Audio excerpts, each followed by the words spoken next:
ఇప్పుడు మనం సాంబాపురానికి వెళ్దాం. మన కథ సాంబాపురంలోనే జరుగుతుంది. ఆ ఊరిలో కులపిచ్చి బాగా ఎక్కువగా ఉండేది. ఆ ఊరు 2 భాగాలుగా విడిపోయి ఉంటుంది. అదే ఊరిలో ఇద్దరు స్నేహితులుండేవారు. వారి పేరు మాధవయ్య మరియు వీరయ్య. వీరిద్దరూ మంచి స్నేహితులు. ఇద్దరూ ఒకే కులానికి చెందినవారు కావడంతో వారి మధ్య స్నేహం మరింత బలపడుతుంది. అలా ఒకరోజు మాధవయ్య మరియు వీరయ్య ఇద్దరూ తమ పొలాల్లో పని పూర్తి చేసుకుని ఇంటికి బయలుదేరతారు. అమ్మో, ఈ మధ్య ఎండ మండిపోతుందిరా, అసలు పని చేయలేకపోతున్నాను. అరే, అంత ఎండ ఏముందిరా, మామూలుగానుంది కదా. చాలే ఊరుకోరా, నువ్వేమో హాయిగా చెట్టు కింద కూర్చుంటావు, వచ్చిన కూలోళ్ల చేత పని చేయిస్తావు. కాని నేనలా కాదు కదా, నాకున్న కూసంత భూమిలోనే నేను పని చేసుకోవాలి. ఈ కష్టమంతా ఎందుకు చెప్పు? నా వద్ద ఉన్న 8 ఎకరాల భూమిలో నీకు 4 ఎకరాలు రాసిస్తాను. నువ్వు కూడా నాలాగా దర్జాగా ఏదో ఒక చెట్టు వెతుక్కుని దాని కింద కూర్చో. అరే, వద్దు వద్దు, ఆ దేవుడు ఏదైతే నాకిచ్చాడో అదే చాలు. పెద్దగా దేనిమీద నాకు ఆశ లేదు. అరేరే, మాట్లాడుతూ మాట్లాడుతూ మనం ఎక్కడికొచ్చేసామో చూడు. చచ్చా, ఏంట్రా ఇది? ఈ మధ్య మనకు మతిమరుపు బాగా ఎక్కువైంది. మన కులం వారి వీధిలో కాకుండా వేరే కులం వారి వీధిలోకొచ్చేశాం. అబ్బా, ఈ దరిద్రంలో కడిగి పెట్టానా? వెంటనే ఇంటికెళ్ళి స్నానం చేయాలి. అంతకంటే ముందు బావి వద్దకు వెళ్ళి కాళ్ళు కడుక్కుందాం పద. అసలే ఈ కులం వారంటే నాకు అస్సలు నచ్చదు. అలా వీరయ్య మరియు మాధవయ్య ఆ ఊళ్ళో ఉన్న బావి వద్దకు వెళ్తారు. నీటితో కాళ్ళను కడుక్కుంటారు. ఇంతలో అక్కడికి 2 పిల్లలు వస్తారు. అంకుల్ అంకుల్, ఎలాగో బావి వద్దకొచ్చారు కదా, అప్పటినుంచి ఆడుకొని బాగా అలసిపోయాము. ఇప్పుడే ఇంటికెళ్ళాలనుకోవడం లేదు. కాస్త నీటిని చేదిస్తారా? అలా ఆ పిల్లలు అడగడంతో వీరయ్య బావిలో ఉన్న నీటిని చేది మొదటి పిల్లవాడికిస్తాడు. చాలా థ్యాంక్స్ అంకుల్, వీడికి కూడా కాస్త నీటినివ్వండి. ఇవ్వండి అంకుల్, చాలా దాహంగా ఉంది. ఒరే వీరయ్య, ఒక్క నిమిషం ఆగు. నీళ్ళివ్వకు. ఏరా, ఎందుకు? నీళ్లు శుభ్రంగానే ఉన్నాయి. నీళ్లు శుభ్రంగా ఉన్న విషయం నాకు కూడా తెలుసు. వీడికి గనక నీళ్ళిచ్చావంటే ఆ తర్వాత ఈ బావి మొత్తం అశుభ్రమైపోతుంది. వీడెవరో తెలుసా? అదే ఆ కులానికి చెందిన గంగయ్య కొడుకు. ఏంటి, వీడు ఆ కులానికి చెందినవాడా? ఒరేయ్, ఎంత ధైర్యముంటే మా పొలాల దగ్గరికి వస్తావు? నీకు నీళ్ళివ్వడం కుదరదు. ఒరేయ్, వీడితో కలిసి తిరక్కు. వీడి కులం వేరు, మన కులం వేరు అని చెప్పి మాధవయ్య మరియు వీరయ్య ఆ పిల్లవాడికి నీరివ్వకుండా అక్కడ్నుంచి ముందుకు వెళ్ళిపోతారు. ఒరేయ్, ఏం మాట్లాడుతున్నారు వాళ్ళసలు? నాకేమీ అర్థం కావడం లేదు. అసలు ఈ కులమంటే ఏంటి? మొన్న బడిలో టీచర్ గారు కులం గురించి చెప్పారు, కానీ ఎప్పుడూ ఈ కులం గురించి చెప్పలేదురా. ఏమో, దాని గురించి నాకు కూడా పెద్దగా తెలీదు. మనమిద్దరం కలిసి ఆడుకోకూడదా? వాళ్ళు అదే కదా చెప్పారు. వాళ్ళు చెప్పినట్టుగా నువ్వు నాతో మాట్లాడడం, అలాగే ఆడుకోవడం మానేస్తావా? చిచి, నేనెందుకు అలా చేస్తాను? ఎవరేం చెప్పినా మనమిద్దరం ఎప్పుడు కలిసి ఉంటాంరా అంటూ ఆ 2 స్నేహితులు ఆడుకోవడానికి వెళ్ళిపోతారు. మరోవైపు వీరయ్య మరియు మాధవయ్య తమ వీధిలోకి వెళ్ళిపోతారు. వీరయ్య ధనవంతుడు. అతనికొక కూతురుండేది. ఆ కూతురి పేరు వీణ. మాధవయ్యకి 2 పిల్లలు. కొడుకు పేరు రఘు, కూతురి పేరు రోజా. ఇదిగో చంద్రకాంతం, వెంటనే వేడి నీళ్లు పెట్టు. అలాగే పెడతాను గాని కాస్త లోపలికి రండి. గుమ్మం బయట నిలబడి ఎందుకలా అరుస్తున్నారు? రోజు నేనే గుమ్మం బయట నిలబడి స్నానం చేసి లోపలికొస్తాను. రోజురోజుకి నీ చాదస్తం ఎక్కువైపోతుంది నాన్నా. ఎవరైనా రోడ్డుపై నిలబడి నీళ్లు పోసుకుంటారా? ఒరేయ్, అసలేం జరిగిందనుకున్నావు? ఇవాళ నేను మాట్లాడుతూ మాట్లాడుతూ ఆ కులం వారి వీధిలోకి వెళ్ళిపోయాను. అందుకే ఒళ్ళంతా కంపరంగా ఉంది. వెంటనే స్నానం చేసేయాలి. అరే, స్నానం చేయొద్దని ఇప్పుడు ఎవరు చెప్పారు నాన్నా? స్నానం చేయండి, కానీ అదేదో లోపలికొచ్చి చేయండి. ఏంటమ్మా మాట్లాడుతున్నావు నువ్వు? నేను ఇంట్లోకి ఎలా రాగలను? ఆ కులం వారి వీధిలోకి వెళ్ళి వచ్చాను. అపవిత్రునైపోయాను. అలాగే ఇంట్లోకి వస్తే ఇల్లు కూడా అపవిత్రమైపోతుంది. ఇదిగో కాంతం, నీళ్లు తీసుకుని వస్తావా లేదా? ఎందుకండి అంత కోపం? ఆ వీధికి వెళ్ళినా లేదా కులం వాళ్లతో మాట్లాడినా మీరు ఇలా ఎందుకు అయిపోతూ ఉంటారో నాకు అస్సలు అర్థం కావటం లేదు. ఇదిగోండి, ఈ నీళ్లు తీసుకోండి. స్నానమే చేస్తారో లేక హోమమే చేస్తారో మీ ఇష్టం. అలా మాధవయ్య ఇంటి బయట స్నానం చేసి ఇంట్లోకి వెళ్తాడు. ఇదంతా చూస్తూ ఉన్న రోజాకి చాలా బాధ కలుగుతుంది. మరోవైపు వీరయ్య కూడా తన కూతురుతో ఇలా చెప్తాడు. పెద్ద పొరపాటు జరిగిపోయింది అమ్మాయి. మాట్లాడుతూ మాట్లాడుతూ ఆ కులం వారి వీధిలోకి వెళ్ళిపోయాం. బుద్ధుందా నాన్న అసలు? అలా ఎలా వీధిలోకి వెళ్తారు? చిచి, ముందు మీరు గేటు కవతల వెళ్ళిపోండి. అక్కడికే నీళ్ళని తీసుకుని వస్తాను. అక్కడే స్నానం చేసి అప్పుడు ఇంట్లోకి రండి. ఈ కాలంలో ఇలాంటి పిల్లని నేనెక్కడా చూడలేదు. చాదస్తం ఎక్కువైపోయిన తండ్రికి బుద్ధి చెప్పాల్సింది పోయి ఈ పిల్లే ఆయన్ని చెడిపేస్తుంది. అలా వీణ నీటిని తీసుకొచ్చి తండ్రికిస్తుంది. వీరయ్య స్నానం చేసి లోపలికి వస్తాడు. ఇది మరీ బాగుంది. ఏదో పొరపాటుగా వీధిలోకి వెళ్లారనుకోండి, దానికింతలా స్నానం చేయాలా? ఏ ఇంట్లోకొస్తే ఏమవుతుంది? ఏం మాట్లాడుతున్నావమ్మ నువ్వు? చిచి, ఆ వీధి గురించి తలుచుకుంటుంటేనే నాకు కంపనం వస్తుంది. అలాంటిది నాన్న ఆ వీధిలోకి వెళ్ళి వచ్చాడట. ఇంకా ఆయనకు ఎంత కంపనంగా ఉండాలి? ఇదిగో పిల్ల, నువ్వేమీ 60 ఏళ్ల ముసలిదానివి కాదు, చదువుకున్నదానివి. ఇలా మాట్లాడితే ఎలా చెప్పు? మీరేమైనా అనుకోండి, మీ ఒక్కగానొక్క కూతురికి మీకంటే పొగరు బాగా ఎక్కువైంది. కష్టపడి ఇంటర్ దాకా చదువుకుంది, మంచి మార్కులు కూడా తెచ్చుకుంది. డిగ్రీలో చేరి ఒక మంచి ఉద్యోగం తెచ్చుకోవే అంటే నా మాట వినిందా? ఆ డిగ్రీ కళాశాలకు వెళ్లాలంటే ఆ కులం వారి వీధిని దాటుకొని వెళ్లాలట. అలా అసలు చేయలేదని డిగ్రీ చదవడమే మానేసింది. ఇలాంటి పిల్లని నేను ఈ భూప్రపంచంలో ఎక్కడా చూడలేదు. దీనికి మీకంటే కులపిచ్చి బాగా ఎక్కువ. ఎంతైనా నా కూతురు కదా. అయినా ఉద్యోగం చేయాల్సిన కర్మ దీనికేంటి? నాకున్న ఈ ఆస్తికి ఏకైక వారసురాలు. అయినా సరే, చిన్నప్పట్నుండి కులాల గురించి మీరు ఈ వీణకి చెప్పకుండా ఉండాల్సిందే. చిన్నప్పట్నుండి కులం గురించి అన్ని విషయాలను దీనికి నూరిపోశారు. ఇప్పుడిది గయ్యాల్లా తయారైంది. అలా సులోచన వీరయ్య మాట్లాడుకుంటూ ఉంటారు. వీణకి తండ్రి కంటే కాస్త కులపిచ్చి ఎక్కువే. ఆ కులం వారిని కనీసం కన్నెత్తి కూడా చూసేది కాదు. ఈ కులం వారు ఇలా ఉన్నారు, ఇక ఆ కులం వారు ఎలా ఉన్నారో చూద్దామనండి. సాంబాపురంలో ఇది 2వ వీధి. ఇక్కడ రంగయ్య అనే వ్యక్తి తన కుటుంబంతో కలిసి ఉంటాడు. అతను ఒక గవర్నమెంట్ టీచర్. అతనికి ఒక కొడుకు కూడా ఉంటాడు. రంగయ్య కొడుకు పేరు గౌతమ్. ఈ కులానికి చెందిన వారందరూ రంగయ్యని తమ పెద్దగా భావించి అతను ఏం చెప్తే అది చేస్తూ ఉంటారు. చదువుకున్న రంగయ్యకు కుల పట్టింపులు అస్సలుండవు. తన కొడుకుని మంచి విలువలతో పెంచుతాడు. ఇదిగో గౌతమ్, నీ ఇంటర్న్షిప్ ఎలా సాగుతుంది? సీనియర్ డాక్టర్స్ ఏమన్నా ఇబ్బంది పెడుతున్నారా? అవునాన్నా, సీనియర్ డాక్టర్స్ కాస్త ఇబ్బంది పెడుతూనే ఉన్నారు. కాని ఇదంతా నార్మలేనని అందరూ అంటున్నారు. కాస్త సర్దుకుపోవడమే. పేషెంట్స్తో నేరుగా కలిసి వారి ఇబ్బందుల్ని తెలుసుకుంటూ వారికి సేవ చేస్తూ ఉంటే నాకు చాలా ఆనందంగా ఉంది. గుడ్. ప్రతి డాక్టర్ పేషెంట్ని భారంగా ఫీల్ అవ్వకూడదు. ఒక విషయం చెప్తాను, జాగ్రత్తగా గుర్తుపెట్టుకో. ఎప్పుడు ఎవరిపై చిరాకు పడకు. అందులోనూ ముసలివారిపై అస్సలు చిరాకు పడకు. ఎందుకంటే వారి ఎక్స్పీరియన్స్ అంత ఉండదు నీ వయస్సు.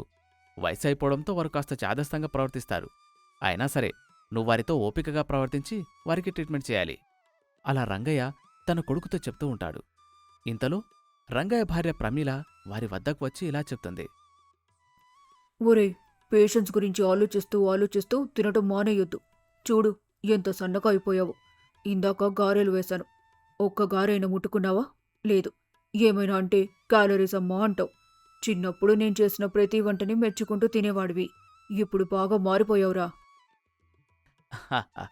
మీ అమ్మ అలాగే అంటుంది, కానీ నువ్విక హాస్పిటల్కి బయలుదేరు. అలా రంగయ్య చెప్పడంతో గౌతమ్ పట్నంలో ఉన్న హాస్పిటల్కి బయలుదేరతాడు. మరోవైపు మాధవయ్య కూతురైన రోజా కూడా పట్నానికి బయలుదేరుతుంది.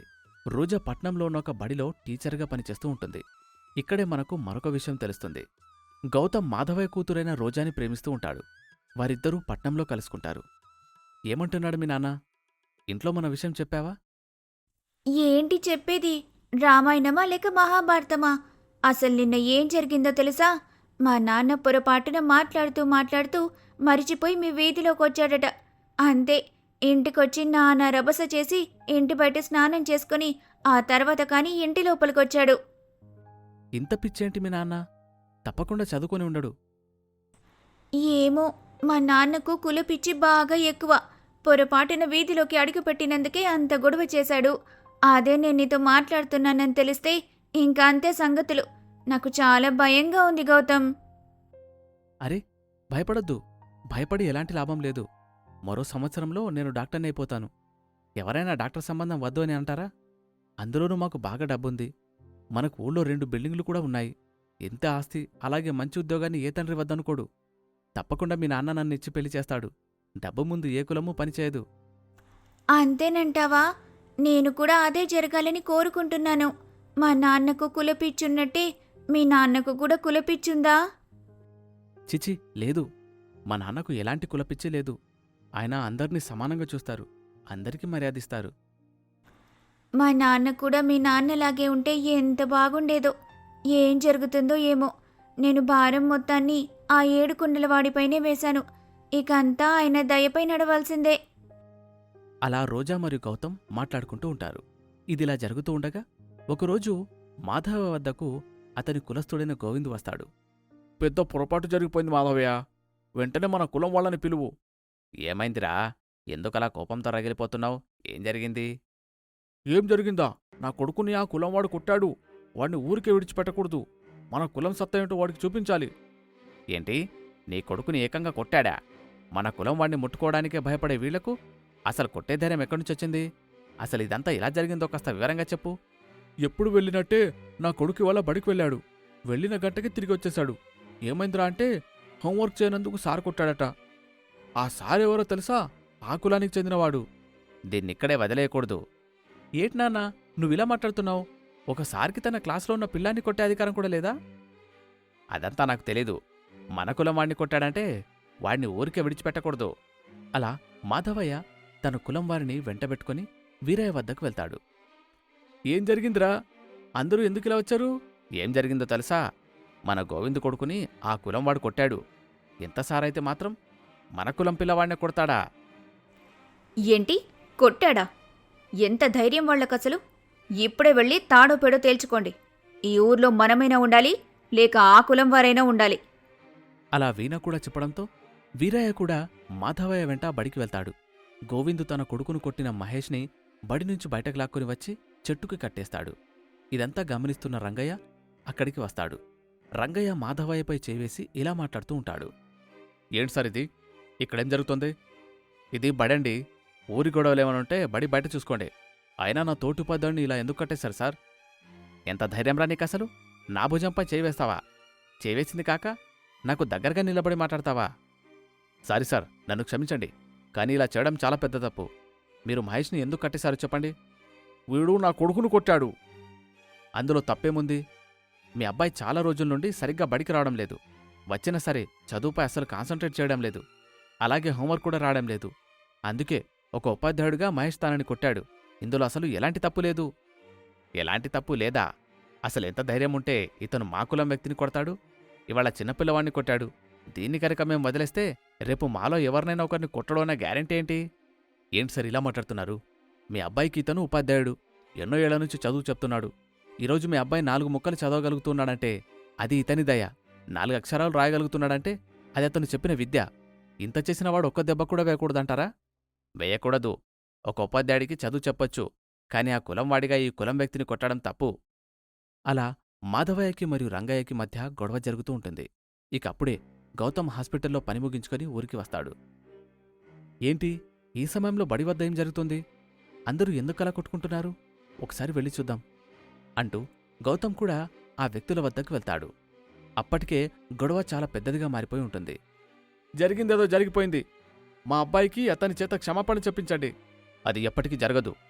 అతను ఒక ఉపాధ్యాయుడిగా మీ అబ్బాయిని కొట్టాడు, అంతేకాని కులం పేరుతో కొట్టలేదు. కాబట్టి మహేష్ ఎప్పటికీ క్షమాపణ చెప్పడు. అలా రంగయ్య అనడంతో వీరయ్యకి మరియు మాధవయ్యకి చాలా కోపం వస్తుంది. వీరయ్య రంగయ్య కాలర్ పట్టుకుంటాడు. అలా వారి మధ్య గొడవ మరింత పెరుగుతుంది. ఇదంతా చూస్తున్న గౌతమ్కి చాలా కోపం వస్తుంది. గొడవలో మాధవయ్య రంగయ్య షర్టుని చించేస్తాడు. గౌతమ్కి చాలా కోపం వచ్చి మాధవయ్యని పక్కకు నెట్టేస్తాడు. మాధవయ్య కింద పడిపోతాడు. ఎంత ధైర్యంరా, నన్నే ముట్టుకొని కిందకు నెట్టేస్తావా? నువ్వేమన్నా ఇంద్రుడివా లేక దేవుడివా? నిన్ను ముట్టుకుంటే ఏమవుతుంది? నువ్వు ముందు మా నాన్న షర్టుని చించేశావు. అందుకే నేను నెట్టాల్సొచ్చింది. మహేష్ గారు ఎప్పటికీ క్షమాపణలు చెప్పరు. ముందుకనుంచి వెళ్ళిపోండి. మిమ్మల్ని ఊరికే విడిచిపెట్టాం. ఏం చేస్తారో చేసుకోండి. మీకు దిక్కున్న చోట చెప్పుకోండి. అలా అక్కడ ఒక పెద్ద గొడవ జరుగుతుంది. మాధవయ్య తన కులంవాడితో కలిసి తన వీధిలోకి వెళ్ళిపోతాడు. రంగయ్య కూడా కొడుకుతో కలిసి ఇంటికి వెళ్ళిపోతాడు. రంగయ్య కొడుకుకి ఇలా చెప్తూ ఉంటాడు. ఏది ఏమైనా నువ్వు ఆ మాధవయ్యని అలా కిందకి నెట్టాల్సింది కాదురా. అరే, అతన్ని నీ షర్ట్ని చించేశాడు నాన్నా. నీ షర్ట్ కాలర్ని గట్టిగా పట్టుకున్నాడు. నేను జస్ట్ అతని చేతిలో ఉన్న నీ షర్ట్ కాలర్ని విడిపించే ప్రయత్నం చేశాను. ఆ క్రమంలోనే అతనిని కాస్త నెట్టాల్సొచ్చింది. అలా గౌతమ్ రంగయ్యతో చెప్తాడు. మరోవైపు జరిగిన అవమానాన్ని తలుచుకొని మాధవయ్య రగిలిపోతూ ఉంటాడు. రంగయ్యకే అనుకున్నా, అతని కొడుకుకు కూడా బాగా పొగరెక్కువ. ఎంత ధైర్యముంటే అతన్ని నన్నిలా నెట్టేస్తాడు. వాడిని నేను ఊరికే విడిచిపెట్టను. జరగాల్సిందేదో జరిగిపోయింది. ఇప్పటికైనా మర్చిపోనాన్నా. సాయంత్రం నుండి ఇదే జపిస్తూ కూర్చున్నావు. ఇలా అయితే నీ బీపీ బాగా పెరిగిపోతుంది. అసలు నీకు ఆరోగ్యం బాగాలేదు. అవునండి, ఎవరి పాపన వాళ్ళు పోతారు. మీరిదంతా మర్చిపోండి. అలా ఎలా మర్చిపోగలను? చావు బ్రతుకుల మధ్య ఉన్నా సరే వాడు చేసిన దాన్ని నేనెప్పటికీ మర్చిపోలేను. ఎలా అయినా పగ తీర్చుకుంటాను. ఇదంతా చూస్తున్న రోజాకి చాలా బాధ కలుగుతుంది. రోజా తన గదిలో కూర్చొని ఇలా మాట్లాడుకుంటూ ఉంటుంది. అయిపోయింది, అంతా అయిపోయింది. ఏదైతే అవుతుందని కలలు కన్నానో అదింక ఎప్పటికీ జరగదు. ముందు గౌతమ్ ననాలి. అనవసరంగా మా నాన్నతో గొడవ పడ్డాడు. మా నాన్న ఇక గౌతమ్ని క్షమించేలా లేడు. అంటూ రోజా తన గదిలో కూర్చొని బాధపడుతూ ఉంటుంది. మరుసటి రోజు రోజా మరియు గౌతమ్ ఇద్దరూ పట్నంలో కలుసుకుంటారు. నీకసలు బుద్ధుందా? మా నాన్నని ఎందుకలా కిందకు తోసేశావు? ఆయన ఎంత కోపంగా ఉన్నారో తెలుసా? అరే, అసలు మీ నాన్న ఏం చేశాడో తెలుసా? మీ నాన్న మా నాన్న షర్ట్ని చించేశాడు. చాలా అవమానించాడు. అర్థం పర్థం లేని విషయాన్ని పట్టుకుని నానా రభస చేశాడు. ఒక టీచర్ తన స్టూడెంట్ని కొట్టడం తప్ప ఆ మాత్రం దానికి మీ కులస్తులందరూ వచ్చి ఆ టీచర్ని చెట్టు కట్టేశారు. ఇలాంటి గొడవ మధ్యలోకి అసలు నువ్వెందుకెళ్ళావు? ఎందుకంటే ఆ గొడవలో మా నాన్న కూడా ఉన్నాడు కాబట్టి, ఆయనకి అవమానం జరుగుతూ ఉంది కాబట్టి నేను కూడా గొడవలోకి వెళ్లాల్సొచ్చింది. అలా రోజా మరియు గౌతమ్ మాట్లాడుకుంటూ ఉంటారు. మరోవైపు వీణ కూడా షాపింగ్ చేయడం కోసం పట్నానికి వస్తుంది. పట్నంలో రోజాని మరియు గౌతమ్ని చూస్తుంది. అరే, రోజా ఇక్కడేం చేస్తుంది? ఆ అబ్బాయిని ఎక్కడో చూసినట్టు అనిపిస్తుంది. ఎక్కడ చూశానబ్బా? ఆ అబ్బాయి స్కూల్ ప్రిన్సిపల్ గారు అబ్బాయి కదా. ఇప్పుడు అర్థమైంది ఈ రోజా పట్నంలో ఎందుకు ఉద్యోగం చేస్తుందో. అసలెంత సిగ్గులేని పని చేస్తుందో చూడు. పోయి పోయి ఆ కులం తక్కువ అబ్బాయితో మాట్లాడుతుంది. రోజాని చూస్తుంటే ఆ అబ్బాయితో ఏదో మామూలుగా మాట్లాడుతున్నట్టు లేదు. తప్పకుండా వీళ్ళిద్దరూ ప్రేమలో ఉన్నట్టున్నారు. రోజా కనుక ఆ కులం అబ్బాయిని పెళ్లి చేసుకుంటే ఇంకేమైనుందా?